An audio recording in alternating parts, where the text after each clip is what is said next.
Up next, testing out the Sling AirTV streaming device 4 years later. Let's see how it works. IJDM starts now. Another visitor.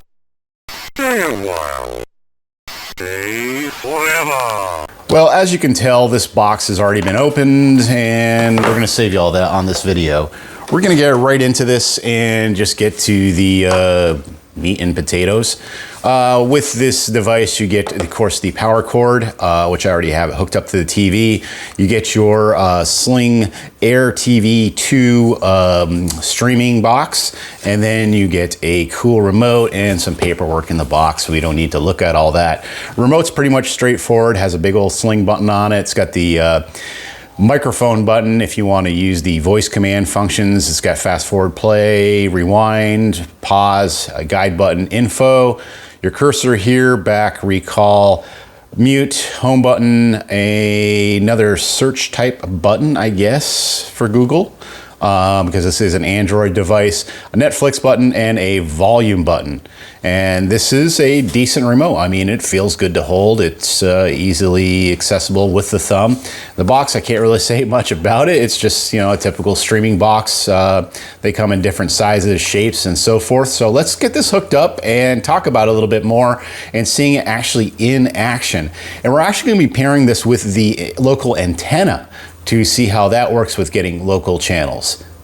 Okay, we are connected. I'm not going to show connecting the box. Obviously, it's straightforward. You plug it in your HDMI port, and then you plug in the power from a USB source if you got one via the TV, or you have one of the little wall warts you'd plug into. In that case, it would probably keep it powered on most of the time.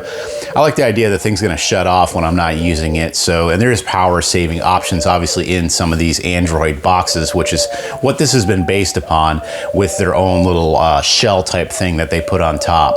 So it's basically like an Android TV, Google TV experience right out of the box, with a few slight differences on the actual interface. And comparing it to other interfaces, it is pretty quick. And I mean, yeah, it's got a lot of stuff on the main screen, a little more than I would like to have, but it does propagate some stuff that you would probably watch through your apps. But of course, I have not really used this. I just did a quick setup on it and got it going. So that being said, you know, the interface is okay, but it's not my favorite thing. What did I just hit? Go back to the main screen. Okay, there's too much going on here, and I know a lot of this is how these things are kept cheap and kept basically. See, it keeps changing. It's weird. It's like doing it on its own.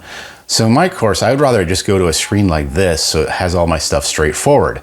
So that being said, I was able to actually sideload, well, not sideload, but actually get it right from the Google Play Store, one of my favorite launchers, the Productivity launcher. So yeah, we're instantly in there, and we're gonna stick with this because I just like being able to turn on my TV. There's the things I watch, there's the things I use. Again, I didn't really set this up for like full use. It was just for demonstration purposes. So let's go ahead and try some buttons out on the remote. And first of all, let's just go to the Sling app. Okay.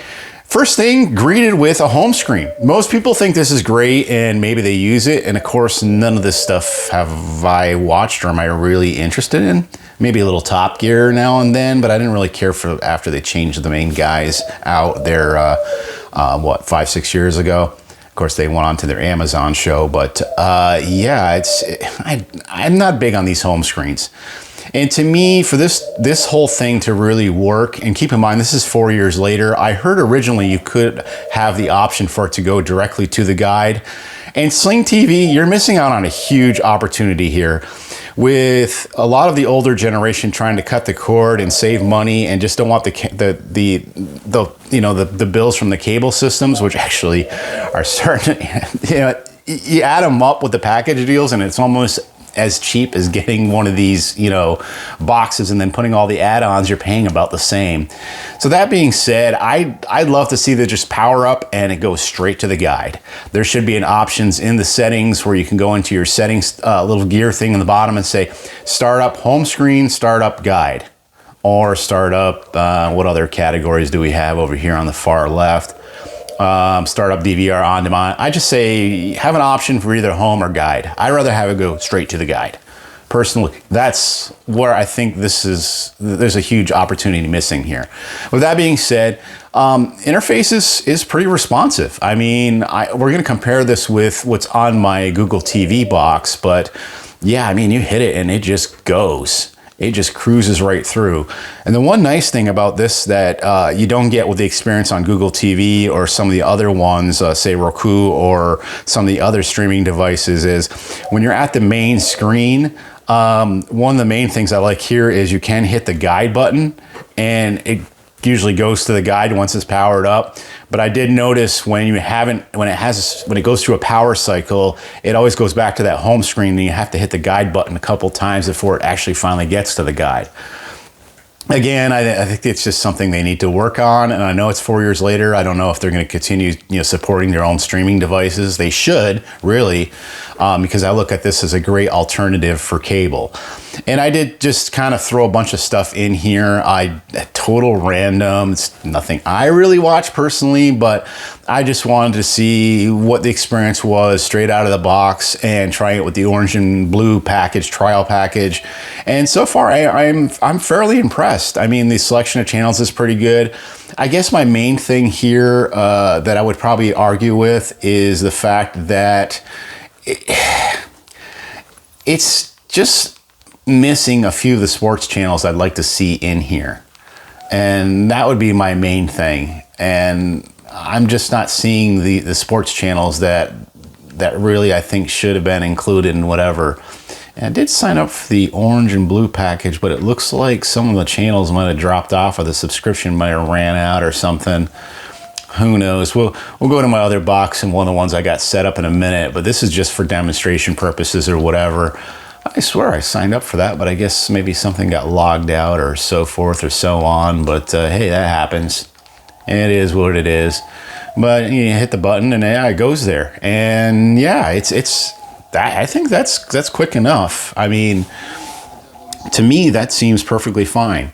And the option here, if you hit the guide button, it'll go right to the, let's mute this so we don't get any copyright strikes or whatever. So when you hit the guide button, it will go back to the guide and then you can go right back into the whatever channel you want to watch. And that's pretty quick. Now, if you hit the up arrow, what happens here is,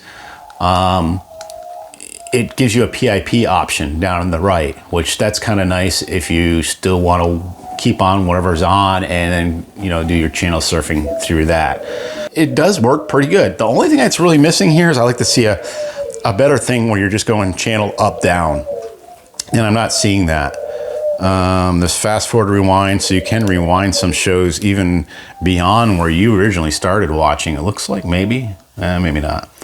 Maybe I don't have the DVR option, or maybe somehow it logged out of its account or whatever.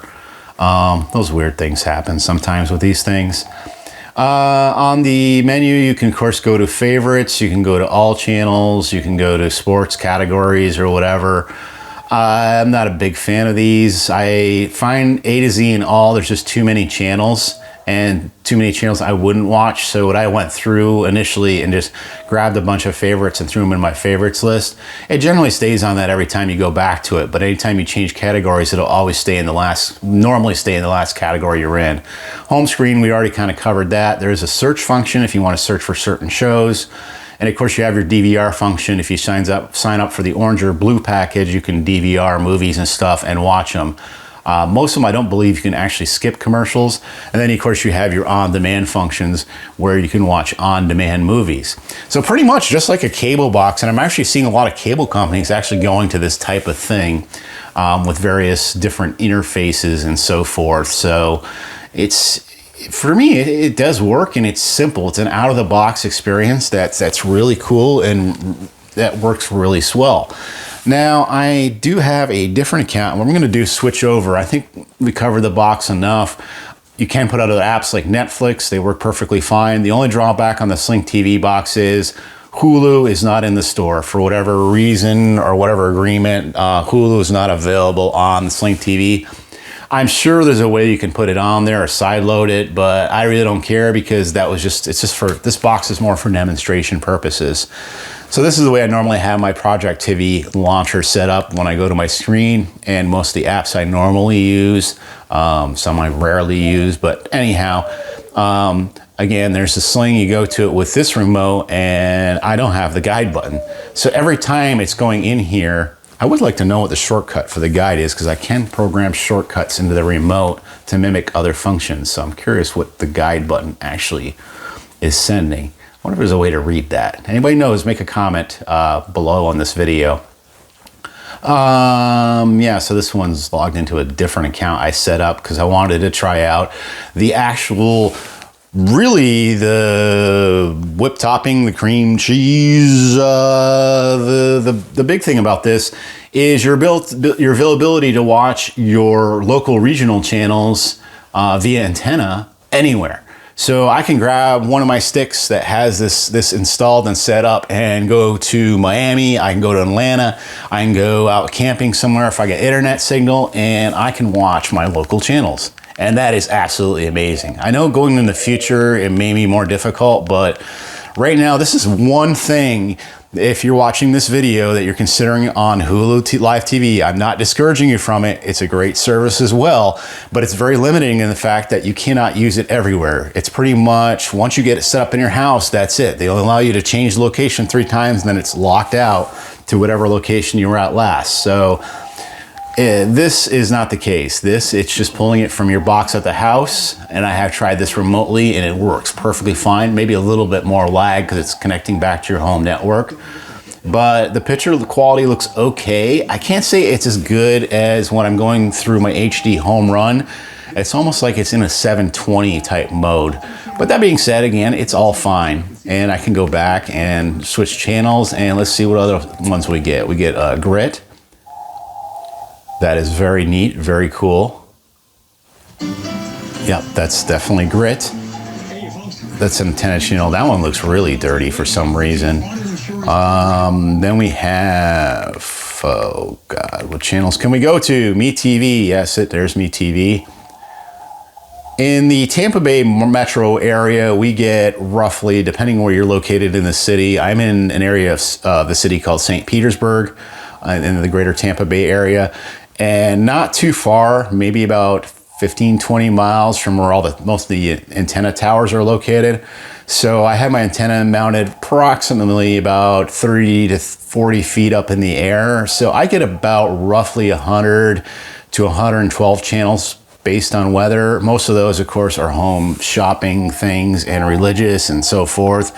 So I generally don't watch those, but Sling seems to be pretty good about just keeping with the mainstream ones. And I think that's just because it can only decipher certain types of broadcasts, that some of them use different formats or whatever. I've read on it. It's something about the way the forecast is presented. So yeah, there's my local channels, and yeah, that's the Sling app. Now what I want to do on this video too is just compare a couple little things on this. And granted, we're not using the Sling box for this, but I mean, you can see it's pretty responsive. I say the box is a little quicker when I hit the up and down arrows. It's almost like there's a 1 second delay. Most people think, it's not a big deal. To me, it kind of is. So let's just hit that. Okay, so it pulls up. Okay. That's fine. If I go back to the menu, let's say I want to jump down to, and there's no way to page through this where you could jump categories. That would be having a nice function to have, is to be able to actually jump maybe a page at a time, like 6 at a time or 8 at a time or so forth, because it does take a while. But when you hold it, it actually, not too bad. It's a little jittery and I like to see this a lot smoother. And to me, the response time can be a little bit better, and I know they have tried to improve that. So well done, Sling TV. I do applaud the box. I can recommend it. The price hasn't come down much over the years. Again, this has been out for 4 years, and I am using this on a Google TV right now, but you did see the other one a second ago. My preferred is still using this service, which I did show in one of my other videos, which was the Channels DVR system. And I just kind of discovered this by accident searching around the internet about a year or two ago. And it's nice because I can inject channels like my personal weather channels that I have on the air. and channels from other areas that I don't normally get, along with my antenna channels. So it's nice to be able to inject those. Like there's my Fox channel, I can pull that in, and about the same, I'd say same thing. But the one thing about this, here's the difference. So I'm hitting it, and I'd say it's instantaneous. Like if you listen to the clicks, that's pretty quick, right? And then I can page by hitting the channel surfing button up and down. I can go multiple things at a time, which is really nice.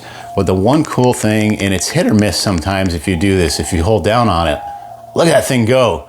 That's like old school cable box stuff. Like, oh yeah, I want to skip from channel 130 to channel 68. I mean, yeah, it's right there. And yeah, it's an easy enough thing to set up, but if you're not really wanting to go through all having the server and all that, Sling TV probably a better option, or one of those other ones, you know, YouTube TV or whatever. Again, I'm doing this on Sling TV. I just wanted to show you this as an example. And one big thing you can see on this example is that when I go to my home screen, or when I first start the app, it always goes to the guide. And that is a settable function where it always goes to the guide first. There is a home screen option, but again, not something I use. The only thing I can see some improvement for here is I would rather just have it so you could shut off like the channel information. If you're on this box right here, it seems to go similar to Sling. It seems to go upcoming shows, where I just want it to go to the channel. I don't need to know anything about the upcoming shows. Instead, you got to be on the current time box to go to whatever's currently playing. And this does start DVRing. Once you go to that channel, you can rewind or fast forward from that point. I think I have it set for up to an hour. But that'll do it for this video and the Sling TV streaming box. As far as the antenna element goes of Sling TV, it's basically just an antenna that you get, that you can order through them or through a package deal. And wherever your antenna comes, coax comes into the house, you plug it in, you connect it up to the your internet, and via either Wi-Fi or through a LAN cable, and then you're good to go. It takes some fooling around with on that part of the setup, and we're not going to go into that whole detail, but the thing still works just as it said it did 4 years ago, with not a lot of changes, which I can admire that. That'll do it for this IJDM. I hope you enjoyed this video, and thanks for watching. We'll see you next time.